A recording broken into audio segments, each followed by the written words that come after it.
Hey, family, thank you once again for tuning in to another episode of Living Your Life Without Limits. And today we're talking about estate planning with none other than Maria Permusco from MVP. Stay tuned, you don't want to miss it. Wake up, everybody, let's elevate your mind. Live your life without limits, no more wasting time. Good morning, Maria, my sister from another mother. How are you doing today? You're looking fabulous, so I don't have to ask how you're looking, but how are you feeling and how you're doing? Thank you so much, Shannon.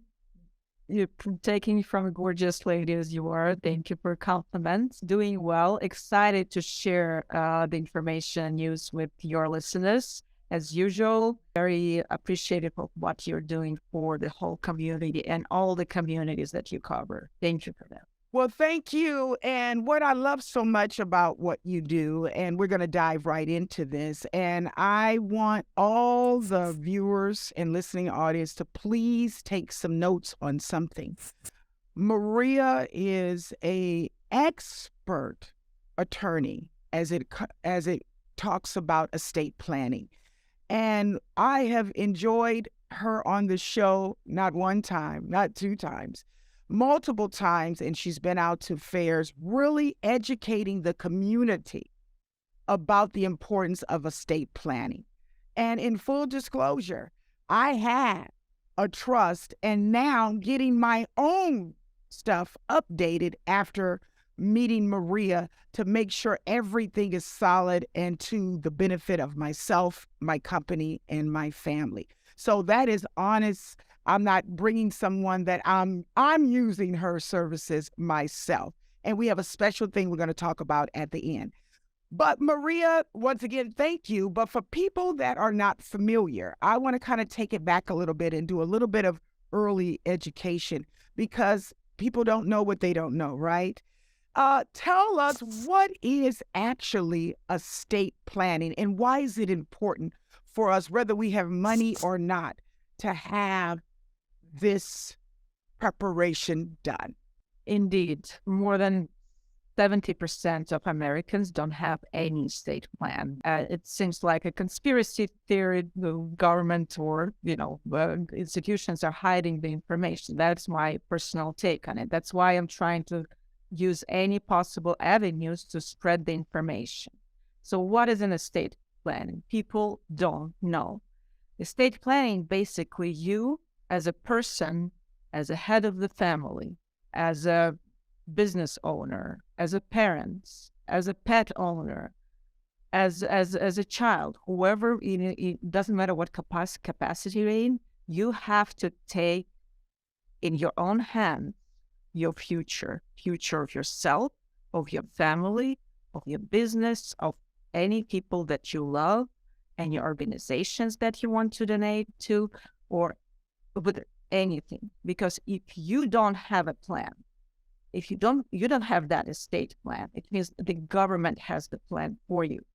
If you fail to create certain documents, such as living trusts, a will, a power of attorney, healthcare directive, there are rules created by the government for you. And believe me, those rules most do not work. And you don't want your family, your next of kin, your child, your wife, your husband to be stuck with those gears of government system, with judicial system, get stuck with courts, with extensive fees and costs. There's simple possibility. Spend the time with an attorney, estate planning attorney. Explain your situation, which I just need to know your family dynamic, who you are, what do you do, what is your family, what do you want for them in the future. And you can put that in writing. And that is an estate planning. I love how you broke it down this time. I think you even made it more simplistic for people to really understand that estate planning is your life. You don't necessarily have to have millions of dollars and different things to do that. Now, within estate planning, I want to talk about one that comes up a lot, that in the estate planning process, as you mentioned, there's several different documents and different avenues that you can go with. So Explain the difference. This is a two-part question. The first part is explain the difference between a living trust and a will. And then the second part of the question is, when is it beneficial to do a living trust versus a will? Because people for years have heard about will, the word will, right? You heard it, but you heard the sayings, people wrote it on a piece of paper or toilet paper and put it somewhere, and wheels, and what about the wheel? But then a state trust is something that's still very new to many people that don't really know what that means and what it entails. So break that down to us. And that's a two-part question. So let's start with the first one. What is the difference between a living trust and a will? Well, the answer kind of entails both parts. So you're absolutely correct. Classically, a will is a way to transfer wealth from one generation to another. See, it writes on a bar stool somewhere on a napkin. It's called holographic will. You write it down. Usually you need just two witnesses to witness a will. You don't even need a notary. And two witnesses sign that you indeed created this will. Will, basically, it is your will. I, Maria Premushko, want my children to split my wealth after my passing equally. Or I want to give $5,000 to my gardener or to the church or whatever. It is your will. How do you want to create it? It can be updated numerous times. You know, those grannies. I mean, oh, my son wasn't good to me today. I'm going to change my will. Yeah. They can rewrite it relatively easy. You don't necessarily need an attorney for that. With the living trust is a more formal document. It consists of the whole package. Usually I create the whole package that consists of a living trust, a will, borrower will, a powers of attorney, healthcare directive. So everything you need while you're living to function your life while you're living, in case you become disabled when you pass away. Wills do not address all of that. Wills are effective only at the time of your death. Living trust, it's called living. It lives with you. It lives throughout your life. And you can, as a responsible person, list here all the terms, how you want your life to be governed while you're living. You're in charge. In case you become incapacitated, and who is going to be in charge of your wealth, of your business, of your bank account, of your child, and what happens when you pass away, who, when, and on what terms will receive the inheritance. And that is a more formal procedure. I don't know if anybody purchased a house. You remember how many signatures you had to put? That's pretty much the same, and a lot more work involved. You work with an attorney. We have an extensive interview. I ask a lot of questions because I have to see what family dynamic, because each and every family is different. That's why trusts is going to be different for each family. Could be, as I told you, a single mom, or it could be blended family with multiple kids and multi-million-dollar estate. So it doesn't matter. I still go in depth through questions. We try to foresee what kind of scenarios life can bring with children. I ask uncomfortable questions, about how kids are good. So if you like your son-in-law or daughter-in-law, if somebody has substance abuse issues, if somebody has criminal record. So we go into nuts and bolts of your family. Sometimes people cry. Sometimes people call me after, hey, I didn't tell you my secret. And based on that, we create the comprehensive document that will, and you make decisions now. The beauty of it that you make decisions now. If I become incapacitated. Now, I want to ask a question really quickly. It's not just in death or in incapacitation with a living trust. There's actually ways, isn't it not, and clarify for me, that people they're functioning fine, they're healthy, but they put things in trust to protect wealth that they have, right? That can happen. The revocable living trust, it's called asset protection. So Yes. I talk about it with my clients in detail. There are tax consequences. In California, there is no death taxes, but there's federal estate tax. Now it's relatively high, over 12 million. However, for my higher, wealth clients, we have to plan ahead, and that's called asset protection. We can create an irrevocable trust, the trusts that you create, and kind of separate yourself from the assets. And that way, government doesn't see it, and you don't have to, you separate the taxes that you have to pay, and you separate that well. Also, it's important, not just for wealthy people. Like actually, one of your listeners, I created a similar trust for her. Lady was in a nursing facility already.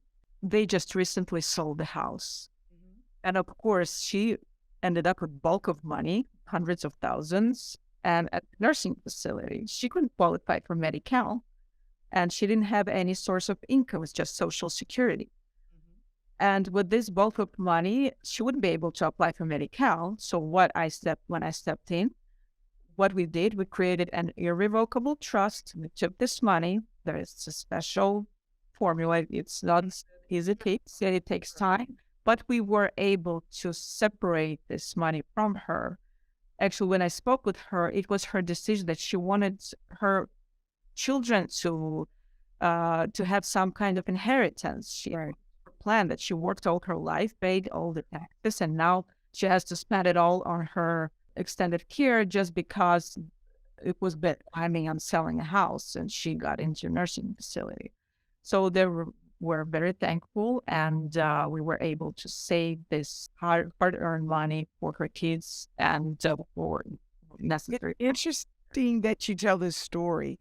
How I became knowledgeable of trust years ago was a very similar situation of a family member that did not want to, they had that strong feeling too. I'd worked all this life, I paid all this money in there. Why should I have to either sell my house to get these benefits or something? But they formulated a trust to be able to will that out. And then it showed that they had no assets or debt, and they could get the stuff that they felt, I'm entitled to this. It would I just my life into this. Why am I now got to sell my property, use my own stuff to do it when I should get the same benefit the other people? So that's how I became knowledgeable on doing it, the importance of doing it, and did ours. But now, like you said, moving to something else, you can update it. Like mine needs updating. Yeah. What I had then, why I ended up coming to you personally, is that now I need updates. What worked then doesn't work now. It needs changes. So with a living trust, you can change these things, right? Talk to us about that. That's why we call it living trust. Well, ideally, for any estate planning attorney, you create it right away when you get out of your parents' house, or at least when you get married, or at least when you get a child, and it grows with you. You having a bank account, you put it in the name of the trust. You purchase a home, you put it in the name of the trust. You get a new kid, you update the trust. You sell the home and buy another one, you update it. So you appoint, let's say you appointed a guardians for your kids. Then something changes. They passed away, moved, or you got into an argument. You want to change, update, make sure it's always.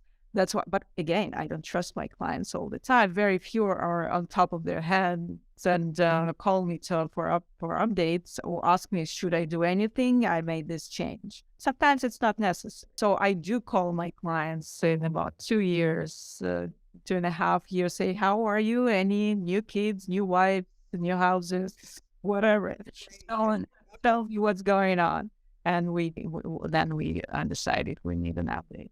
I actually love that because life does bring changes and you don't think about it. You do something and tuck it away and think you're there, but your whole life has changed from the time that you originally created it. Okay, so with that in mind, what are the core pieces, the key documents that, regardless of your wealth, regardless of your status, that you highly recommend people do and have in place? What are those documents? So we can go gradually. So you're 18-year-old adult, must have power of attorney, healthcare directive, HIPAA form. So power of attorney for financial and legal matters, healthcare directive to entrust somebody to make medical decisions for you, and HIPAA to allow access your protected health information. Why? Your adult kid went to college across the state, and somebody calls you, hey, there was a car accident and your son is at the hospital. What do? You call the hospital and they tell you, hey, we don't know you. And it's protected health information. We're allowed not to disclose anything to you. You are freaking out as a mother and not knowing what to do, what's the state, what flying there, of course, but by the time you reach that point, you already, just even gives me shivers. I don't want to be in that situation. Simple. You have these 3 documents. You send them to the hospital. They disclose information right away. You can discuss the treatment plan, etc. So that's to start. Then you grow. You get a child. That's the moment you have to have a will package that consists of a will where you appoint guardians for your child. And then, of course, power of attorney, healthcare directive, HIPAA forms. Because people with children, so important. Because even if you're alive, car accident, thank God for those high car seats, kids are safe. You're taken to the hospital. Who picks up a child? People say, my mother, my grandmother, my brother, whoever, relatives. No, police officers cannot entrust a child to a stranger. They don't know if your mother is drunk and beats up kids all the time.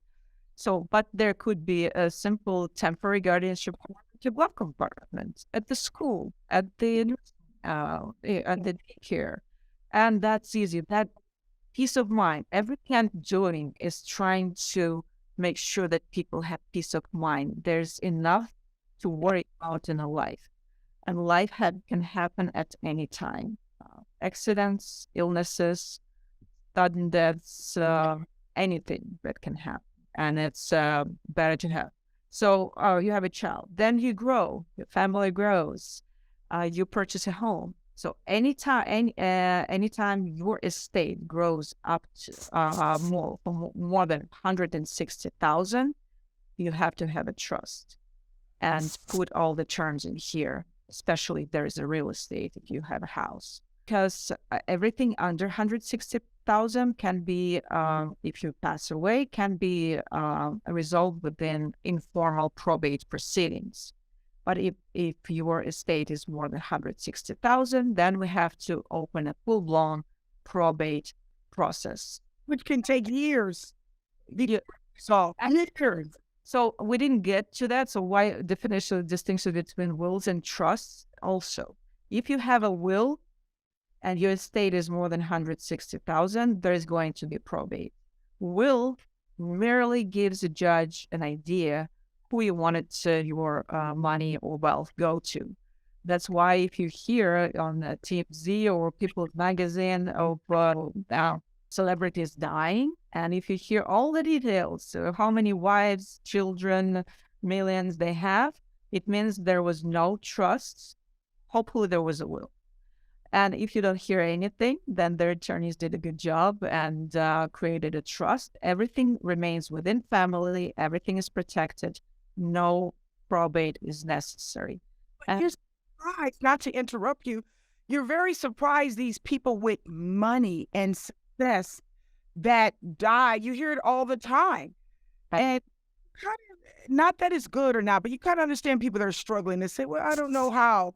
But with people with mass wealth, how it's for me. So again, they're handlers, instructors, or people support. They have multiple attorneys, but they those attorneys were there just to collect the fees. They didn't care about these people. That's my take on it. Also, we have this, one of your listeners actually came to me, her mother passed, and they came to me and brought trust. They said, everything's good, we need just to administer the trust. But when I reviewed the trust, unfortunately, it wasn't done properly. So property wasn't transferred into the name of the trust, and it didn't make sense. They paid good enough of money for that document, but it didn't mean anything. And I had to open a probate for them. And we're in this probate also already second year and nobody's fighting. Kids are all on the same page. They know what they want. It just takes time and money. And it's so unfortunate that people have to go through that. Probate takes about roughly 2 years, maybe more, and it costs a lot of money.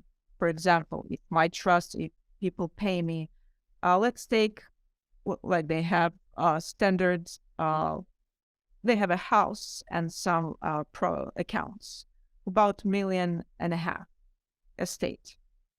What's $1.5 million here in Southern California? It's your house in certain areas, and maybe some accounts, even less. So, but for this estate, if I created a trust, proper trust, it would have been around $3,000, $3,500.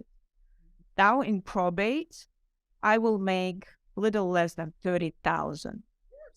Because but look at the work that has to be done on the back end.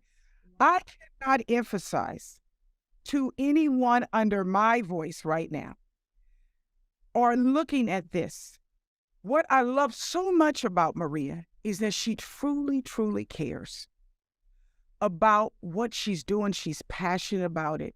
And I have now been dealing with Maria for a couple of years. She's been consistent in her passion and conviction of the importance of estate planning. And let me say this, we as minorities, African Americans and Hispanics and other ethnicities, but primarily African Americans and Hispanics, we suffer a lot due to lack of knowledge and understanding. And because we feel we don't have oftentimes the wealth that others have, we don't recognize the importance of doing basic fundamentals, such as even life insurance or estate planning. And so I'm encouraging everyone that is here. She's giving you one scenario. I could give you 20 or 30 more that I know of personally, that even if you do have a trust like I have, when I met Maria, I had a trust.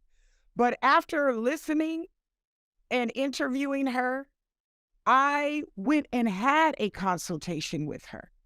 And we're in the process now of updating my trust because my life has changed and things need to be updated.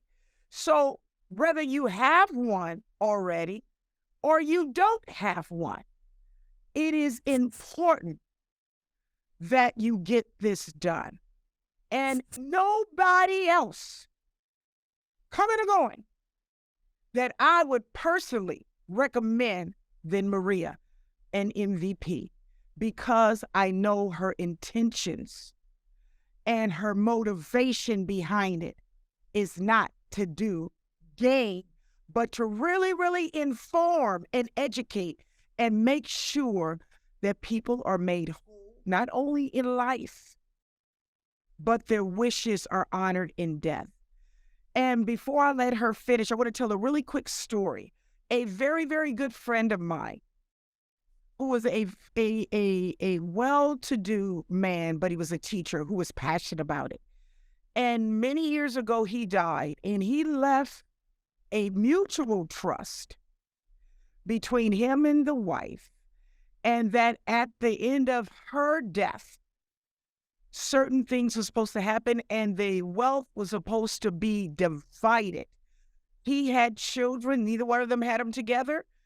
He had 5 people in his side, and she had one. She wanted hers to go to the son.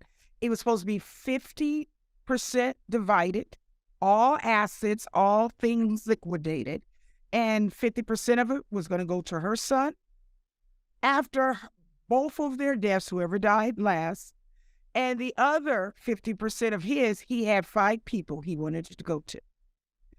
But let me tell you what happened. He died.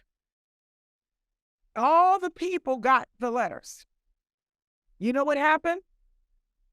They had a clause in there that she had the ability to change the trust. And her son, even though he was going to get 50% of something he did not work for, nor did she, he had all the wealth, convinced her to change the executor of the estate. They never even sent a letter to the people to tell them that the person was changing. She died recently. He already sold assets that was in the estate. He says that was not a part of the estate. He has blocked up things. Nobody knows what's going on. As a matter of fact, before she died, he moved her and stuck her in a nursing home. Nobody knew she died until the day of the funeral. So the man who built the wealth, his children don't even know if they're going to get their part. Why am I saying this? Because of something Maria said.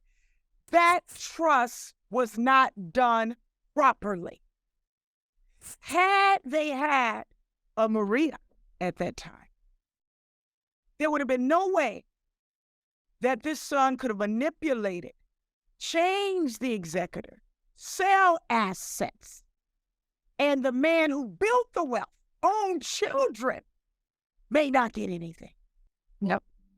So I'm speaking in the passion of this, the necessary importance of it. So I'm going to give it back to you, Maria, but it stirred something in me when you said that, and I wanted to tell and explain to the viewers and listening audience, this is real and important. This particular scenario I just had, like 2 years ago, I had the couple with blended family. So what I did to avoid this particular situation, I created not one, but 3 trusts. 1 joint and 2 separates. Separates were just standby. So 1 joint, while they're living, they could do whatever they want. Once one becomes incapacitated, mentally, physically, that's it. You cannot touch anything. So now this guy passed just recently. So all of his 50% will go to his separate trust or his kids. And wife doesn't have any option to do anything. Even if she wants to sell the house, she has to have all the signatures of one of the kids of the other side. So there are ways to. That's why I discuss each and every scenario of your family, and we try to even avoid a thought that something might happen. So everybody knows, kids know, hey, no, you can't do anything like that. Also, I want to thank you for mentioning underrepresentation of African American and Hispanic and all communities that are there. When you go to that, I cringe all the time. When you go to probate courts, a huge corridor where people wait for their turn to go to the courtroom. If you look at the who they are, mostly African Americans and Hispanics and underrepresented, 100%. Because we're not knowledgeable. Just The Bible says my people perish because of lack of knowledge. When it comes to wealth and information and protection and health and things like that, we are rarely given full disclosure and transparency, nor do we seek it out because our parents and our parents and parents didn't have it. But that being said, we can go on and on with this. But what I want to do is 2 things. 1, I want Maria to sum up one thing, what she wants to have happen. And we're going to give a special thing that we're going to do for here. And then Maria, I want to see, it's so much we can dive into this. I'd like to bring you back one more as we do a live and actually take questions from our pure listening audience. Are you game for doing that? Excuse me? Oh, Are you game for doing that? Always, as much. I am going to. So what we're going to do, it's so much to cover, family. I'm going to get with Maria's team and we're going to do a special Q&A session live. I'm going to get with my production team and Maria, and we're going to plan something, and we're going to have it where we come right on live together, where I'm side by side with her. We answer the chats. Who knows? We may even have an open audience as well. So it's going to take a little planning on my side. Give the audience a final send away. What do you want to leave? What do you want them to take away from this and the importance of that before we give them that announcement? Just like you said, if something happens to you today, how do you lead your family? As a beacon of your family, as a provider, as the responsible human being, or you're going to lead them in distress? When someone passes, there's enough to worry about, there's enough to think about, there's enough to do. And what you can do is to provide them with peace of mind that you took care of them, that they don't have to make unnecessary expenditures, unnecessary spending, unnecessarily time and effort. They know exactly what's going to happen and that you took care of them. That is very important. Peace of mind for you and your family. Well said. So family, I told you I had something special to tell you. Maria is going to offer 25% discount for her services for all viewing and listening audiences of Living Your Life Without Limits up until June the 1st. So if you secure services with her and use the code LYLWL2023 when you call in to make your appointment, you will receive a 25% discount. That is huge. And she also has the ability in her office to make payment arrangements with individuals if you cannot pay it all at one time. You can't get it better than that. So let me say it again. For all the viewing and listening fans of Living Your Life Without Limits, it is your time to get your house in order through estate planning. And Maria and MVP is offering 25% discount. Let me say it again. 25% discount up until June the 1st. For all the fans, all you need to do is call in or email in LYLWL2023 to receive that discount. Book your appointment, and she will get you on your way to living your life without limits and peace of mind that your affairs are in order. Maria, thank you again from the bottom of my heart and your commitment and passion to our community. You are truly my sister from another mother. I appreciate your time. I appreciate your expertise and your passion.